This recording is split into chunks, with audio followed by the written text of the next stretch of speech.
親愛的弟兄姊妹們，明天就是2025年的最後一天了。每到年末，我們總會習慣性地回顧過去的一年，我這一年是怎麼過的？活得好嗎？有沒有怎麼後悔的事？我們中的大多數人，可能在這世上過着妥協且曖昧的生活，但肯定也有人活出了完全相反的人生。看到不易敢於吶喊，這不對，在誘惑面前斷然拒絕，並忠誠地管理神所賜的時間與財物。你們的一年又是怎樣的呢？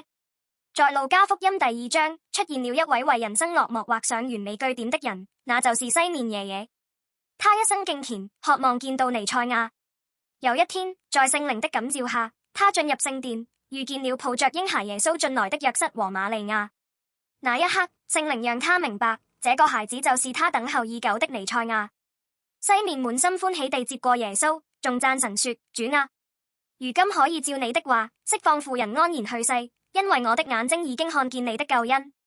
29至30節，這讚美是西面為自己人生寫下的美麗總結。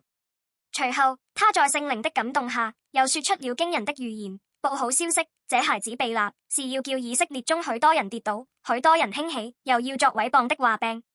34節，這裡提到耶穌是叫人跌倒，也是叫人興起的那一位。希臘語中跌倒 ptosis 不僅指絆倒，更意味着徹底倒塌。相反，興起 anastasis 一詞後來被用來描述耶穌的復活，意為從死裡復活，完全煥然一新地站起來。也就是說，耶穌既是我們人生的絆腳石，也是墊腳石。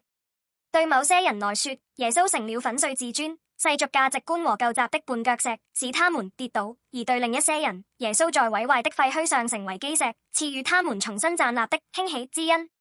信仰耶穌的生活中沒有中間地帶。當我們真正遇見耶穌時，內心隱藏的真相都會暴露無遺。這種不冷不熱的既信耶穌又享受世界的態度是行不通的。親愛的弟兄姊妹們，新年將至，讓我們在今天做出決斷，不再與世界妥協，唯獨為耶穌活出興起的人生。即便舊有的自我破碎也沒關係，因為主會親自在那個位置上建立全新的生命。